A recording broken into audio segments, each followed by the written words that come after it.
नमस्कार मित्रों। पश्चिम बंगाल में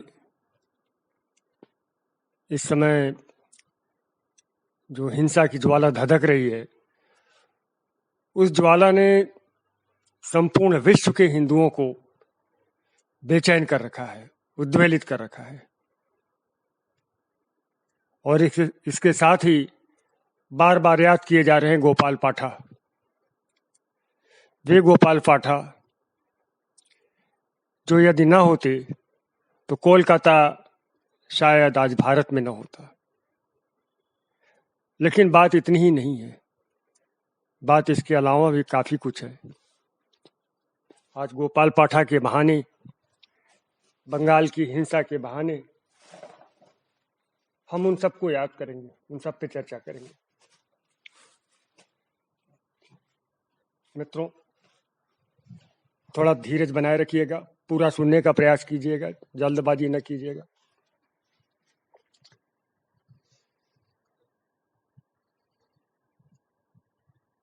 देखिए कैसे हुआ है सब,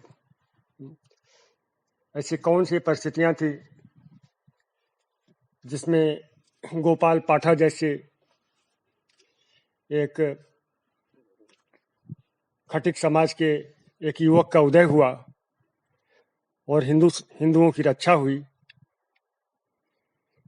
और वे कौन कौन से गद्दार थे जिनके चेहरे इस समय सामने आए, लेकिन भारत ने और बंगाल के हिंदुओं ने जल्द ही उन्हें भुला दिया और उन्हें फिर से वोट दे करके बार बार गद्दी पर बिठाया। उनकी भी चर्चा करेंगे। 1945 में दूसरा विश्व युद्ध समाप्त हो चुका था। यहीं से शुरू करते हैं। दूसरा विश्व युद्ध 1945 में समाप्त हो चुका था। अंग्रेजों ने भारत छोड़ने का मन बना लिया था, क्योंकि वो समझ गए थे कि भारत से अब जाना तो पड़ेगा ही, आज या कल। कैबिनेट मिशन भारत आया। अच्छा, इसके पहले एक चीज और बता दें कि मुस्लिम लीग ने 23 मार्च 1940 को लाहौर अधिवेशन में पाकिस्तान का प्रस्ताव पारित कर दिया था। हालांकि लीग स्वयं इसको लेकर के बहुत कॉन्फिडेंट नहीं थी कि पाकिस्तान बन भी पाएगा कि नहीं, लेकिन बहुत सारे हिंदुओं की गद्दारी के कारण पाकिस्तान बन पाया। इस पर भी चर्चा करें, ठीक है। तो कैबिनेट मिशन जब भारत आया और उन्होंने अपना जो प्लान प्रस्तुत किया भारत में आने के बाद, तो उस प्लान में उन्होंने पृथक पाकिस्तान की मांग को मानने से मना कर दिया। कैबिनेट मिशन ने कहा यह मांग जो है व्यवहारिक नहीं है, और उनकी योजना ये थी कि एक भारत संघ हो जिसमें पाकिस्तान तो क्या कहें, मतलब कि मुस्लिम बहुल जो भारत के राज्य हैं उनका एक अपना एक संघ हो। संघ के अंदर मतलब संघ हो, भारत के जो मुस्लिम बहुल राज्य हों तो उनका एक समूह हो और वे अपना शासन करें। तो कुछ इस तरह की एक गोलमोल सी बात कैबिनेट मिशन ने प्रस्तुत की, जिसमें पाकिस्तान की मांग भी नहीं मानी गई और पाकिस्तान की मांग मान भी ली गई। मतलब कि पाकिस्तान एक पृथक राष्ट्र, एक स्वतंत्र राष्ट्र तो नहीं बनेगा, भारत संघ ही रहेगा राष्ट्र, लेकिन राष्ट्र के अंदर एक अलग राष्ट्र टाइप का रहेगा, जिसमें कि एक केंद्र सरकार होगी जिसके पास रक्षा मामले, विदेश मामले ऐसे रहेंगे, और बाकी मामलों में ये जो मुस्लिम बहुल राज्य है वो अपना शासन अपने हिसाब से करेंगे, उनका अपना संविधान होगा।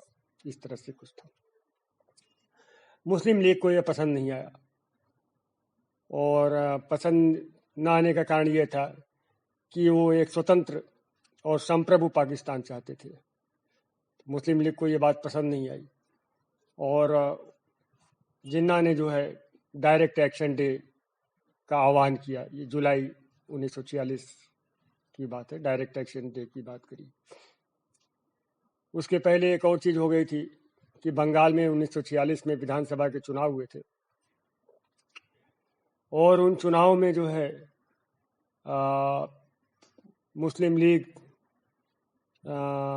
लीग के जो सुहरावर्दी थे, पूरा नाम था उनका हुसैन शहीद सुहरावर्दी, HS सुहरावर्दी। तो उनके नेतृत्व में जो है मंत्रिमंडल का गठन हुआ था। और सुहरावर्दी जैसे कि थे, जिन्ना के बड़े भारी सपोर्टर थे और बहुत ही कट्टर मुसलमान थे। तो आपको बताएं हम इसमें आगे बढ़ने से पहले थोड़ा बंगाल के चुनाव की चर्चा कर लेते हैं। उससे आपको ये थोड़ा सा समझ में आ जाएगा कि बंगाल की स्थिति क्या थी और किस कदर सांप्रदायिकता बंगाल में हावी थी। वैसे सांप्रदायिकता भारत में कहीं नहीं हावी थी। सांप्रदायिकता के प्रश्न पर सबसे ऊपर बंगाल था भारत में। तो बंगाल की असेंबली में कुल 250 सीटें थी और 250 सीटों में 119 सीटें जो थी वो मुसलमानों के लिए थी, आरक्षित थी। तो इन आरक्षित 119 सीटों में 113 सीटें अकेले जो है मुस्लिम लीग ने जीती थी। तो 250 में 126 कम से कम चाहिए था सरकार बनाने के लिए। तो बाकी और इधर उधर से मिला करके, और इसके अलावा जो है इंडिपेंडेंट जो निर्दलीय थे वो 14 चुने गए थे, उसमें 9 मुसलमान थे। तो नेचुरली उन 9 मुसलमानों का भी इनको समर्थन प्राप्त हुआ होगा। तो इस तरह से सुहरावर्दी ने अपनी सरकार बना ली। अब थोड़ा सा सुहरावर्दी के बारे में जान लेते हैं और इससे आपको ये भी समझ में आ जाएगा कि ये जो पाखंड किया जाता है कि सूफी जो मुसलमान होते हैं वो बड़े ही उदारवादी होते हैं, बड़े ही प्रेमी और मानवतावादी होते हैं। और एक दूसरा पाखंड ये किया जाता है कि मुसलमानों में जो अपराध वृत्ति है उसका जो मुख्य कारण उनकी गरीबी और अशिक्षा है। तो ये दोनों पाखंड इसमें उतर जाएंगे। सुहरावर्दी का जन्म जो है वो बंगाल के मिदनापुर में हुआ था और सूफी फैमिली थी, सूफी विचारधारा की फैमिली थी। इनके खानदानी रूप से ये सूफी थे। ये लोग अपने आप को मानते थे कि पहले खलीफा के वंशज हैं। पहले खलीफा आपको पता होगा मोहम्मद साहब के बाद हुए थे, अबू बकर नाम था, अबू बकर हुए थे। तो ये उनके वंशज अपने आप को मानते थे। और इनका परिवार जो है सूफियों का परिवार था और इनके पिताजी जो थे वो कोलकाता हाई कोर्ट के जज थे। तो दोनों ही बातें आप देखिए, सूफी बैकग्राउंड था और बहुत ही ऊंचा घर था। हाई कोर्ट के जज के बेटे थे, पैसे की कोई कमी नहीं थी। और लेकिन जैसा कि मुसलमानों में होता है, इनकी शुरुआती शिक्षा मदरसे में होती है, फिर कॉन्वेंट में पढ़ते हैं, फिर इंग्लैंड जाते हैं, वहाँ से बैरिस्टर वगैरह वकालत पढ़ के आते हैं, लॉयर बनते हैं। ये सब चीज़ें होती हैं। फिर राजनीति में आते हैं, पहले स्वराज पार्टी में आते हैं, फिर मुस्लिम लीग में आ जाते हैं। तो इसके पहले 1937 में चुनाव हुआ था बंगाल में, उस समय भी ये जीते थे 1937 के चुनाव में। और इसके बाद जब 1946 में चुनाव होता है तो उसमें भी जीतते हैं और जीतने के बाद अपनी सरकार बनाते हैं। सुहरावर्दी जो थे, ठीक कहना तो उनको ज़्यादा है ना, यूँ कहें सुहरावर्दी जो था बहुत ही कट्टर मुसलमान था। और न केवल कट्टर मुसलमान था बल्कि शुरू से ही ये मुसलमानों को संगठित करता था। उनके जो है गुट बनाता था उनको, कि मतलब एक प्रकार से ये समझ लो कि अपने को संगठित करके रखता था कि कोई ज़रूरत पड़े तो ये जैसा ये करते हैं वो कर सके। तो ये शुरू से था। इसके अलावा बंगाल में एक मुस्लिम अंडरवर्ल्ड था, उसका भी सरगना ये सुहरावर्दी था। वो मुस्लिम अंडरवर्ल्ड ऐसा था कि जो गैर कानूनी काम होते थे वो उसमें शामिल था, चाहे जैसे स्मगलिंग है, ड्रग स्मगलिंग है, प्रॉस्टिट्यूशन है, वेश्यावृत्ति है, जुए के अड्डे चल रहे हैं। तो ये सब इनके उसमें चलते थे, देख रेख में चलते थे। तो उस अंडरवर्ल्ड का भी ये सरगना था। आप समझते चलना सुहरावर्दी कैसा था। ममता बनर्जी और सुहरावर्दी में विशेष अंतर नहीं है। अंतर सिर्फ इतना है कि एक स्त्री है, एक पुरुष है। एक अपने को हिंदू कहती है, एक खुलेआम मुसलमान था, और एक अपने को हिंदू कहती है। बाकी कैरेक्टर अगर आप मिलाओगे तो लगभग एक ही जैसा होगा। तो ये सुहरावर्दी की विचारधारा रही है। गुंडों का सरदार था, और गुंडों माने मुस्लिम गुंडों का सरदार था ये, और बहुत ही कट्टर मुसलमान था। जब डायरेक्ट एक्शन डे का कॉल जिन्ना की तरफ से आया तो ये कॉल तो पूरे भारत के लिए था, ये समझना, ये कोई बंगाल के लिए नहीं था, ये पूरे भारत के लिए था। लेकिन इसका जो असर है सही माने में वो कोलकाता में दिखा, और बाद में कहाँ दिखता है, कौन सी जगह है, नोआखाली, नोआखाली आज के बांग्लादेश में, बाद में नोआखाली में। तो ये दो जगह, कोलकाता और नोआखाली के दंगे विशेष रूप से दिखाई पड़ते हैं। खैर, अब कोलकाता के दंगों की बात करें उसके पहले थोड़ा सा उस समय की कोलकाता की डेमोग्राफी समझ लेते हैं। तो कोलकाता की आबादी जो थी उसमें 73%, 73% उस समय हिंदू थे और 23% मुसलमान थे। आप देखना जरा, सोचने वाली बात है। 73% हिंदू थे और 23% मुसलमान थे, और इसके बाद उन्होंने कत्लेआम मचाया। क्यों? क्योंकि उनका मुख्यमंत्री उनके समाज का था। और अभी 70% हिंदू, 30% मुसलमान। अभी क्यों कोहराम मचा हुआ है? क्योंकि मुख्यमंत्री उनकी तरफ की है। सत्ता का बहुत फर्क पड़ता है, सत्ता का बहुत फर्क पड़ता है। यूपी में क्यों नहीं हो पाता है? यूपी में मुसलमान ऐसा क्यों नहीं कर पाते? असम में क्यों नहीं कर लेते? असम में तो इससे ज्यादा है ना, बंगाल से ज्यादा मुसलमान असम में, असम में क्यों नहीं कर लेते? तो सत्ता का बहुत फर्क होता है। खैर, 2021 के पश्चिम बंगाल के चुनाव में कुछ हिंदुओं ने गद्दारी की है और उसका फल भी पाया है, उसका फल भी पाया है। मुस्लिम चरमपंथियों ने उन्हें भी नहीं छोड़ा। तो जो कहते हैं हिस्ट्री रिपीट्स इटसेल्फ, तो यहाँ पे भी हम देखेंगे किस तरह से कम्युनिस्ट पार्टी मुस्लिम लीग के साथ खड़ी थी इन दंगों में, और लगातार खड़ी थी। पाकिस्तान की मांग में इन दंगों में कम्युनिस्ट पार्टी इनके साथ खड़ी थी। और जब दंगे हुए तो कम्युनिस्ट पार्टी के लोग भी मारे गए, जो हिंदू थे, मतलब कम्युनिस्ट पार्टी के जो हिंदू लोग थे वो भी मारे गए। उनकी भी चर्चा करेंगे। तो 73% जो है हिंदू थे और 23% मुसलमान थे। मुसलमानों में भी दो तरह के थे। एक बंगाली मुसलमान थे, एक बाहर से आकर के बसे हुए उर्दू बोलने वाले मुसलमान थे। तो जो बंगाली मुसलमान थे वो ज़्यादातर गाँव में रहते थे, और जो बाहर से आकर के उर्दू बोलने वाले मुसलमान जो बाहर से आकर के बसे थे वे कोलकाता शहर में रहते थे। अच्छा, मुसलमानों की एक और विशेषता बता दें कि मुसलमान ज़्यादातर बहुत ही गरीब थे। रिक्शा चलाने वाले, कारीगर, घरों में घरेलू नौकरों के रूप में काम करने वाले, मिलों में मजदूर के रूप में काम करने वाले, तो इस तरह के पेशों में मुसलमान थे। जबकि हिंदू बहुत ही समृद्ध थे, खास करके मारवाड़ी हिंदू बहुत समृद्ध थे, जो कि राजस्थान से आकर के बसे हुए थे।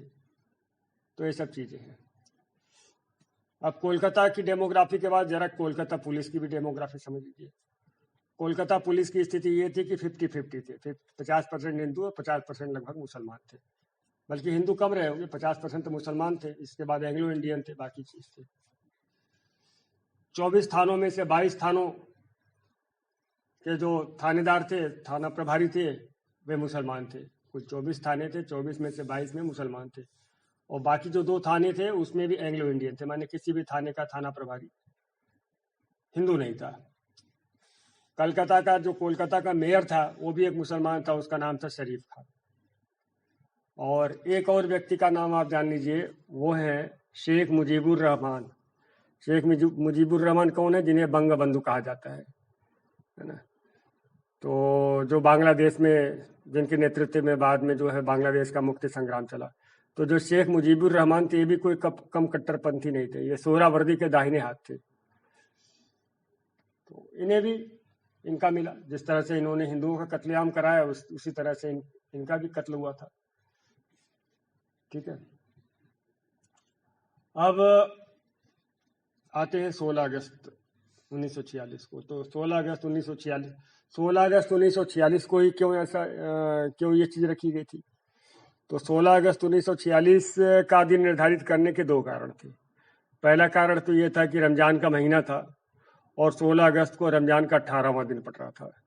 रमजान का 18वां दिन बद्र की लड़ाई का दिन माना जाता है, मुसलमानों के लिए विजय का दिन माना जाता है। दूसरी बात यह है कि वो शुक्रवार का दिन, आप जानते हैं मुसलमान कोई भी अपना महत्वपूर्ण काम शुरू करते हैं तो शुक्रवार को करते हैं। तो इसलिए 16 अगस्त 1946 को डायरेक्ट एक्शन डे के लिए निर्धारित किया गया था। ठीक है, अब एक बड़ी सभा होती है, कोलकाता में एक जगह है जिसे मैदान कहते हैं, उस मैदान में एक भारी सभा होती है। उस सभा को सोहरावर्दी ने संबोधित किया, मुस्लिम लीग के नेताओं ने संबोधित किया। और दुख और लज्जा का विषय ये है कि कम्युनिस्ट पार्टी के लीडर्स भी उस सभा में थे, और उसमें एक बड़ा नाम है ज्योति बसु, जिसे बंगाल की जनता ने बार बार मुख्यमंत्री बनाया। ज्योति बसु भी इसमें शामिल था। और भड़काऊ भाषण दिए जाते हैं, मुस्लिम भीड़ को उत्तेजित किया जाता है। थोड़ा कम्युनिस्ट पार्टी की भूमिका भी बता दें, अच्छा रहेगा। कम्युनिस्ट पार्टी ऑफ इंडिया थी, तो डे वन से, जब से ये स्थापित हुई थी तब से ही, एक तो ये है कि भारत के जो है राष्ट्रीय आंदोलन स्वतंत्रता संग्राम की विरोधी थी, और दूसरे ये पाकिस्तान की समर्थक थी। जो पाकिस्तान का मांग जिन्ना और मुस्लिम लीग के द्वारा उठाया जाता है, उसकी ये समर्थक थी। समर्थन का आधार क्या था कि कम्युनिस्ट पार्टी ये मानती थी, और जैसा कि उन्होंने उनकी विचारधारा में स्पष्ट किया है कि भारत एक राष्ट्र तो कभी रहा ही नहीं। वास्तव में भारत जो है 18 जो है भिन्न भिन्न राष्ट्रीयताओं का समूह है, ये मानते थे। मतलब ये भारत को खंड खंड करने की विचारधारा में ये विश्वास रखते थे, और शायद आज भी रखते हैं। दूसरी बात ये कि जो कम्युनिस्ट भिन्न भिन्न जो है राष्ट्रीयताओं में विश्वास रखते थे। दूसरी बात इनकी ये थी कि इनका ये तर्क था कि अगर पृथक पाकिस्तान नहीं बनता है और अखंड भारत रहता है, तो अखंड भारत में जो मुसलमान रहेंगे वे हिंदुओं के द्वारा प्रताड़ित किए जाएंगे। आपको मोटा मोटी बता दें, उस समय अखंड भारत में, माने आज का भारत, आज का पाकिस्तान और आज का बांग्लादेश, इन तीनों को मिला लीजिए तो अखंड भारत हो गया। तो उस समय के अखंड भारत में मुस्लिम जनसंख्या लगभग 23% थी, 23%। और हंसी आती है, दुख होता है, क्षोभ होता है कि आज खंडित भारत में भी मुसलमान लगभग इतने ही हो गए। तो फिर विभाजन का क्या मतलब रहा है ना? खैर, आगे बढ़ते हैं। तो कम्युनिस्टों का दूसरा तर्क ये था कि अगर पृथक पाकिस्तान नहीं बना तो भारत में जो मुसलमान रहेंगे उन्हें हिंदू लोग सताएंगे। ओके, तो ये दो चीज हो गई। तीसरी बात और समझ लीजिए कम्युनिस्टों की। तीसरी बात ये कि जैसा कि सोहरावर्दी सोचता था, और वैसे ये भी कम्युनिस्ट भी सोचते थे कि जो पूरा का पूरा बंगाल है वो पाकिस्तान को मिलना चाहिए। पूरा बंगाल, माने आज का जो पश्चिम बंगाल जो भारत में है वो भी बंगाल को मिलना चाहिए। तो ये तो कम्युनिस्टों का कैरेक्टर है, आप अच्छी तरह से जान लीजिए। तो मतलब ये आप समझ लो कि पाकिस्तान के निर्माण में कम्युनिस्ट मुस्लिम लीग के साथ कंधे से कंधा मिलाकर खड़े थे, और जो डायरेक्ट एक्शन डे हुआ उसमें भी कम्युनिस्ट जो है मुस्लिम लीग के साथ थे। लेकिन हुआ क्या कि जब एकदम से दंगे फूट पड़े और मारकाट मचने लगी और मुस्लिम भीड़ उग्र होने लगी, उस सभा में ही उग्र हो गई थी, तो कम्युनिस्ट लीडर धीरे से खिसक गए। और एक और चीज बता दें, चलिए डायरेक्ट एक्शन डे के द्वारा को शुरू होने दीजिए, फिर बताते हैं। तो इस तरह से डायरेक्ट एक्शन डे शुरू हुआ, और मुसलमानों ने जो है हिंदू बस्तियों में मारकाट मचाना, लूटना, आगजनी करना, बलात्कार करना, ये सब शुरू कर दिया। उनकी नृशंसता की कोई सीमा नहीं थी। हिंदू स्त्रियों के साथ न केवल वो बलात्कार करते थे, बल्कि उनके स्तन भी, ढेर प्रकरण ऐसे हुए जिसमें उनके स्तन काट देते थे। ऐसा तो पशु भी न करे, स्तन काट देते थे।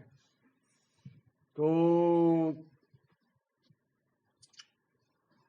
ये चल रहा था। इसी दौरान एक घटना आपको बताते हैं, और कम्युनिस्टों को यूँ कह लीजिए कि कम्युनिस्टों ने जो बोया था वो काट लिया इसमें। तो ये घटना है, एक कम्युनिस्ट विचारक है, उनका नाम है डॉक्टर कल्याण दत्त। तो अपनी आत्मकथा में लिखते हैं कि 17 अगस्त 1946, 17 अगस्त माने 16 अगस्त को दंगे हुए थे। 17 अगस्त 1946 की घटना का ये उल्लेख करते हैं कि 17 अगस्त 1946 को खिदिरपुर में हिंदू कम्युनिस्ट श्रमिकों पर उनके मुस्लिम कामरेड्स ने हमले किए। माने जो हिंदू कम्युनिस्ट मजदूर थे उन पर मुसलमान कामरेड्स मतलब मुसलमान मजदूरों ने हमले किए। जब केशवराम काटन मिल्स में मुस्लिम कट्टरपंथियों की भीड़ घुसी तो हिंदू मजदूरों ने अपनी पार्टी मेंबरशिप के कार्ड दिखाकर जान की भीख मांगी। हालांकि ये भीख उन्हें मिली नहीं और कम से कम 400 हिंदू मजदूर इसमें मारे गए। देखना, ये 400 हिंदू मजदूर कौन थे? ये वे थे जो कम्युनिस्ट पार्टी के मेंबर थे, जो कम्युनिस्ट पार्टी के मेंबर थे। और जब आप देख रहे हैं ना इतिहास किस तरह अपने को दोहरा रहा है। इतिहास इसीलिए अपने को दोहराता है क्योंकि इतिहास से लोग सीख नहीं लेते। तो जिन कम्युनिस्टों ने मुसलमानों का समर्थन किया था डायरेक्ट एक्शन में, जिन कम्युनिस्टों ने पाकिस्तान के निर्माण का समर्थन किया था, उन कम्युनिस्टों को मुसलमानों ने काटा। इसके बाद भी अभी भी इसी पर चल रहे हैं। और यही अभी भी हुआ, पश्चिम बंगाल में हुआ। जो टीएमसी के जो हिंदू समर्थक थे, जो कांग्रेस के हिंदू समर्थक थे, इन्हें भी जो है मुस्लिम चरमपंथियों की भीड़ ने इन्हें भी नहीं बख्शा। तो ये इतिहास से सीखने वाली बात है कि मुसलमान किसी के सगे नहीं होते, उनके लिए हर हिंदू काफी रहे, चाहे वो कोई भी हो। ठीक है, तो इस तरह से जो है कुछ ही घंटों में, जो उस समय की चर्चा मिलती है कि कुछ ही घंटों में लगभग जो है 10,000 लगभग 10,000 हिंदू कुछ ही घंटों में मार दिए गए, कुछ ही घंटे। और इसके बाद तो ये किलिंग्स चलती रहती। इसका एग्जैक्ट आंकड़ा तो नहीं मिलता कितने हिंदू मारे गए, लेकिन ये कोई लोग 26,000 कहते हैं, कोई कुछ लाख कहते हैं, बहुत सारे लाख भाग गए। और हिंदुओं के साथ जो क्रूरता हुई, वो क्रूरता इतनी जबरदस्त थी कि स्टेट्समैन के एक संवाददाता ने लिखा, जो उन्होंने लिखा, अब मैं आपको पढ़ के सुना रहा हूँ। विश्व युद्ध के अनुभव ने मुझे कठोर बना दिया था, परंतु इस हत्याकांड ने मुझे भी विचलित कर दिया। यह न तो युद्ध है और न ही दंगा। इसके लिए मध्य युग से कोई शब्द खोजना होगा। इसके लिए मध्य युग से कोई शब्द खोजना होगा। तो इस तरह से ये चीजें चल रही थी। ठीक है, अब आपको बताएं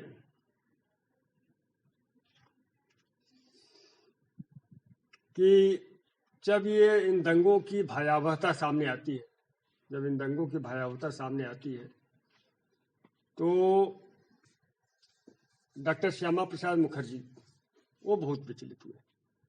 डॉक्टर श्यामा प्रसाद मुखर्जी, वे हिंदू महासभा के थे, डॉक्टर श्यामा प्रसाद मुखर्जी, वो बड़े विचलित हुए।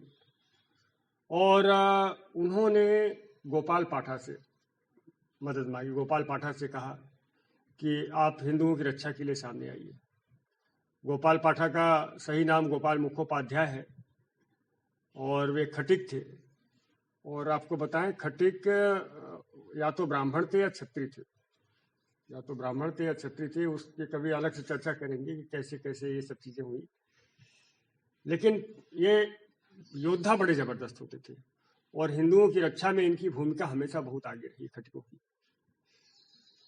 तो मुझे तो लगता है खटिक शब्द छत्रिक से बना है। छत्रिक का बिगड़ा हुआ रूप खटिक है।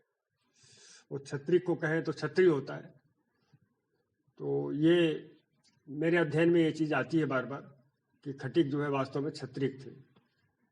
तो जब ये दंगे हुए तो डॉक्टर श्यामा प्रसाद मुखर्जी जो है गोपाल पाठा के पास जाते हैं। गोपाल पाठा भी एक प्रकार से आप ये समझ लो कि वो कहते हैं कि उनका आपराधिक रिकॉर्ड था, जो भी है।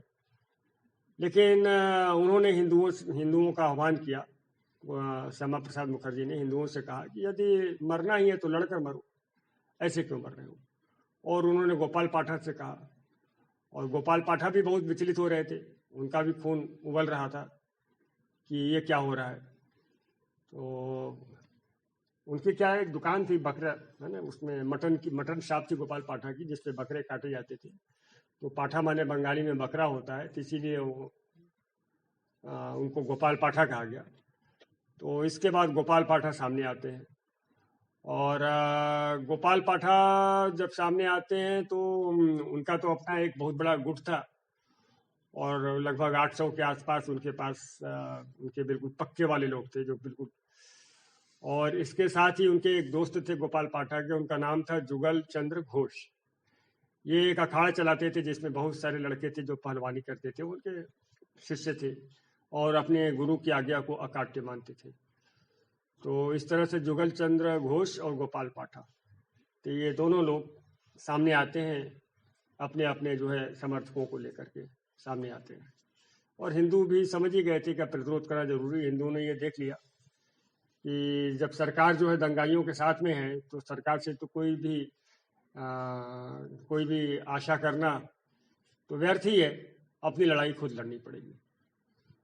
और अब सवाल ये था कि थोड़े पैसे की कमी थी, पैसे की ज़रूरत इसलिए थी, मैं आपको बता दें कि सेकेंड वर्ल्ड वार समाप्त हो चुका था, लेकिन कुछ निग्रो सैनिक इस समय कोलकाता में रुके हुए थे और वो लोग पैसों पे बहुत सारे हथियार और बम वगैरह, गोले वगैरह, हथगोले वगैरह, हथियार वगैरह ये बेच रहे थे। तो वहाँ के मारवाड़ी बिजनेसमैन ने फिर इनको पैसे से सहायता करी, गोपाल पाठा वगैरह की, तो उससे इन लोगों ने हथियार खरीदे।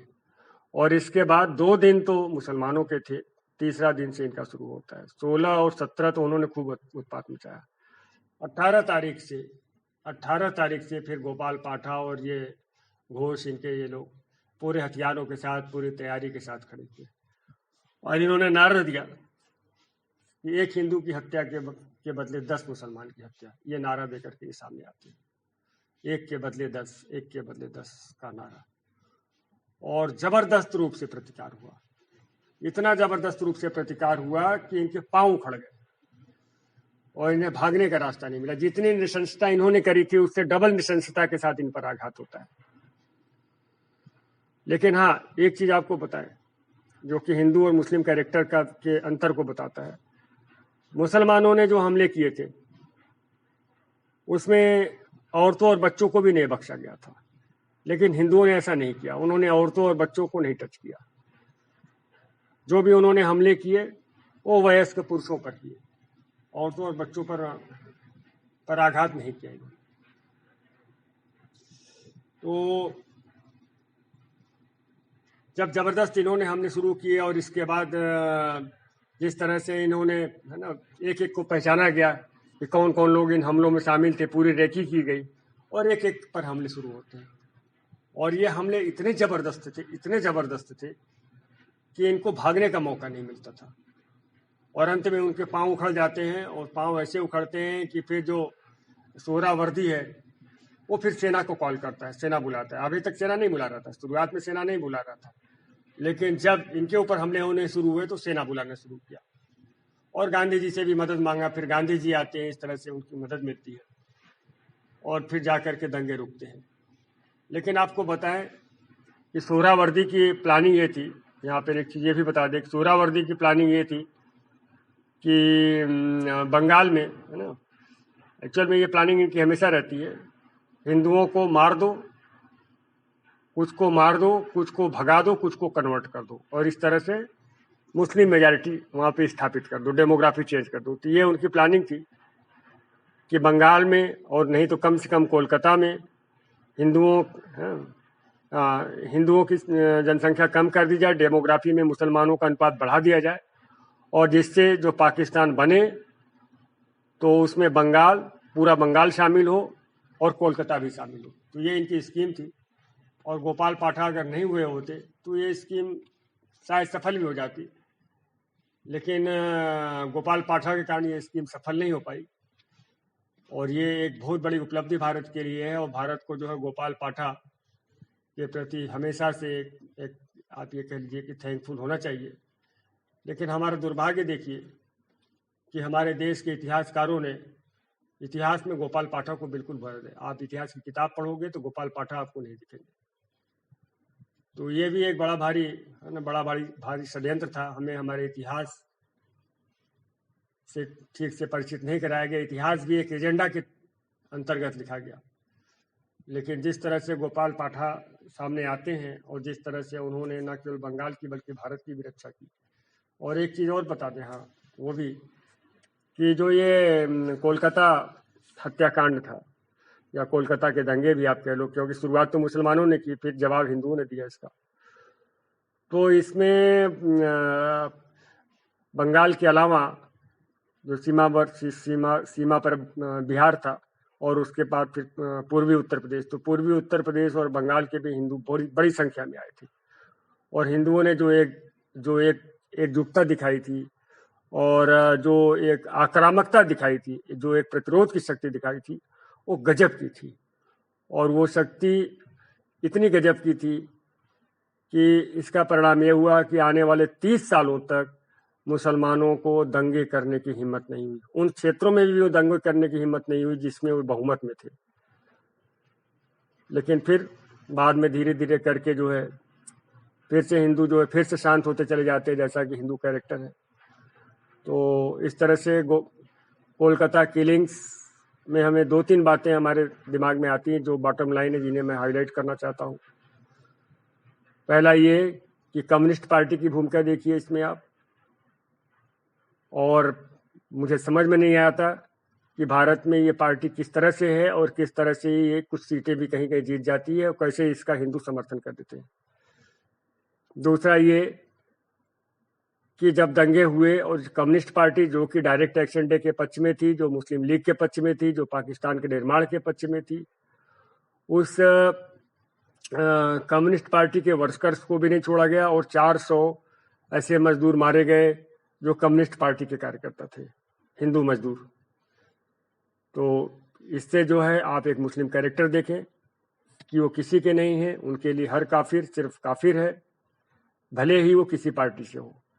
तो समय है सारे के सारे हिंदू ये राजनीतिक विचारधारा के चक्कर में न फंसें, समझें कि मुसलमानों के लिए आप केवल काफिर हैं और मुसलमान आपके साथ वही व्यवहार करेंगे जो किसी बीजेपी के कार्यकर्ता के साथ करेंगे। आप किसी मुगालते में न रहें, इसके पहले कि बहुत देर हो जाए, आप समझ जाएं। तीसरी चीज ये कि अगर गोपाल पाठा नहीं हुए होते, अगर हिंदुओं ने अपनी प्रतिरोध शक्ति नहीं दिखाई होती, तो इसका क्या परिणाम होता? इसका परिणाम यह होता कि बंगाल हिंदुओं से शायद खाली हो जाता, बाकी जो होते कन्वर्ट हो जाते, और आज का पश्चिम बंगाल पहले पाकिस्तान में मिलता, फिर आज बांग्लादेश में मिल जाता।